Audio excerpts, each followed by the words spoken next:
بسم الله الرحمن الرحيم. النهاردة هنتكلم عن الاهتزازة الكاملة وإزاي أحسبها من القانون واحد بس. القانون اللي هستخدم لحساب الاهتزازة الكاملة اللي هو القانون الموجود قدامي ده. الاهتزازة الكاملة بتساوي عدد الساعات على 4. طيب نشوف كده المقصود بعدد الساعات. نرجع لتعريف سعة الاهتزازة، هي أقصى إزاحة يصلها الجسم المهتز، شايفين من موضع السكون خلاص لأقصى إزاحة، سواء كانت الإزاحة دي للأسفل، أقصى إزاحة كانت للأسفل أو لأعلى. يبقى كده بحسب سعة، ما أجيش أخد الرقم 4 اللي احنا شايفينه هنا ده، ما اسمهوش عدد الساعات، ده اسمه قيمة الساعة. يعني وسألني قيمة الساعة كام هقول 4 متر، مش هو ده المقصود بعدد الساعات. طب نجي كده نعد الساعات اللي عندي هنا في الرسمة. هنحسب من نقطة السكون للأقصى أسفل سعة، ومن أقصى أسفل لنقطة السكون 2، بعد كده 3 4 5 6 7 8 9 10 11 12.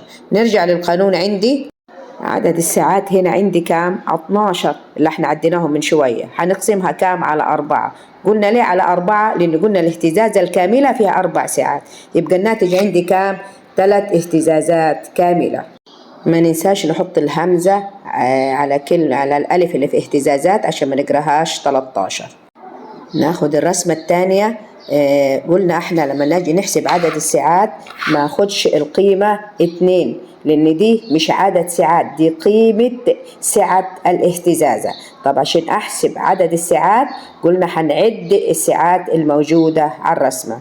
يلا كده بينا نعد: 1 2 3 4 5 6 7 8 9 10 11 12 13 14 15 16 17 18 19 20 21 22 23 24. عدد الساعات هنا 24. نروح للقانون، هنقول عدد الساعات 24 على 4 هيساوي 6 اهتزازات كاملة.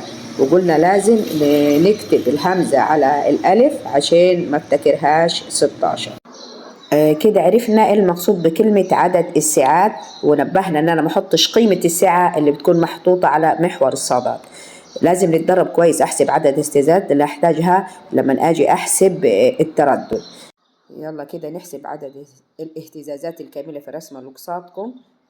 وشكرا لكم، وصلى الله على نبينا محمد وعلى آله وصحبه وسلم.